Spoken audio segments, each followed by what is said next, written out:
Сәлем достар, бұл құпия каналы, сіздермен бірге Альфия. Достар, бүгін өте қарапайым, керемет әдіспен сіздерді таныстырғалы отырмын. Бұл техника барлық адамдарға жасауға болады. Бұл техниканы қандай жағдайда жасауға болады? Бұл техниканы маңызды шаруа алдында жасауға болады, чтобы сізге ол адам отказ бермеу үшін осы дұғаны оқып барасыз. Осы техниканы жасап барсаңыз, сізге ол адам отказ бермейді. Мысалы, сіз жұмыс сұрап барсаңыз, немесе басқа бір маңызды шаруамен барып, ол адам сізге отказ бермей барлығы сәтті болу үшін осы техниканы жасауға болады. Чтобы человек не отказал деген не ғой? Техника ғой. Бұл өте қарапайым техника, қазір барлығын түсіндіріп өтемін. Айға күнге байланысты емес, ешқандай айға күнге бұны байланысты емес, сондықтан жасай бересіз. Маңызды шаруа алдында жасайсыз. Мен дұғаны комментарийдің ең бірінші комментарийға бекітіп қоямын. Сол жерден дұғаны қарап алсаңдар болады. Қазір барлығын түсіндіріп өтемін. Видео ұнап жатса, достар, мені қолдап, лайк басуды ұмытып кетпеңіздер. Мені қолдап отырсаңыздар, мен де сіздерге жақсы техниканы салуға атсалысамын. Ол үшін бізге осындай свеча керек, восковой свеча керек, осындай, дәл осындай. Басқа церковный немесе парафиновый свечалар жарамайды. Сосын біздерге осындай натуральный жіп дейміз ғой, осындай натуральный жіп керек. Натуральный жіп дегеніміз синтетика болмаса болды, тоқыма тоқитын жіп та жарайды, любой осындай ақ жіп болады. Егерде натуральный жіп таба алмасаңыз, онда осындай кәдімгі тоқыма жіптері де болады.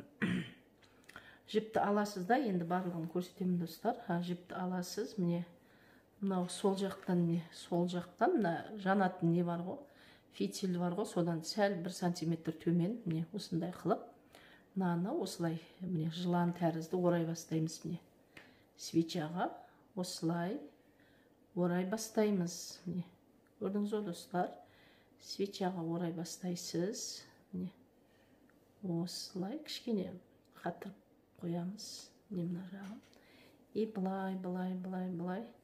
былай орап, лишний жіпті былай жібереміз.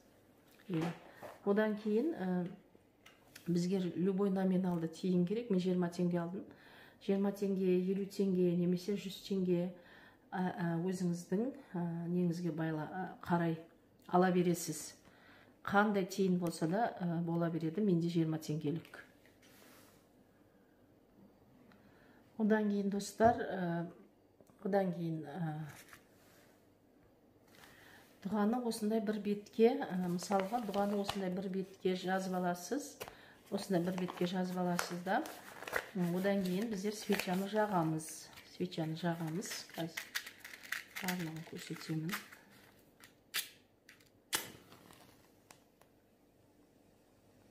Осылай свечаны жаға бастаймыз.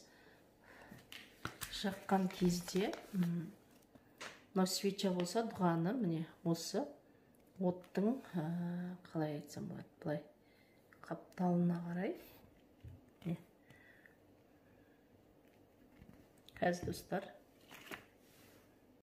осылай свечаны бекітіп алғаннан кейін, міне дұғаны осылай, мен тек мына дұғасы басқа комментарийға бекітіп қоямын. Свечаны жағамыз, жаққаннан кейін осы бір бетке дұғаны көшіріп аламыз да, сол дұғаны 7 рет оқимыз, міне осылай қылып. Көрдіңіз бе достар? Свечаның артынан істейміз. Осылай ұстап тұрамыз да, дұғаны 7 рет оқимыз. 7 рет оқимыз дұғаны. Сосын оқып болғаннан кейін осы свечаның жанып болуын қадағалаймыз. Дауыстап оқимыз. Дұғада атыңыз деген жерге атыңызды айтасыз. Одан кейін міне менің свечам жанып болды. Жанғаннан кейін мынандай қалдықтарын барлығын осы тиынге не істейміз, тиынге осылай жабыстырып аламыз да. Тиынды аламыз өстіп, одан кейін любой ағаштың түбіне осы свечасын төмен қаратып бейтіп лақтырып тастаймыз. Свечаны, міне свечаның қалдығын төмен қаратып лақтырып тастаймыз, үстіне сахарный песок құйып тастаймыз. Любой бір ағаштың, бірақ ол ағаш қурап қалған, өспей тұрған ағаш болса жарамайды.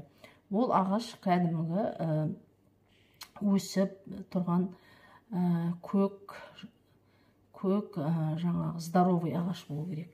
Міне лақтырған кезде осы свечаны осылай төмен қаратып лақтырып тастайсыз да, үстіне сахарный песок құйып тастайсыз.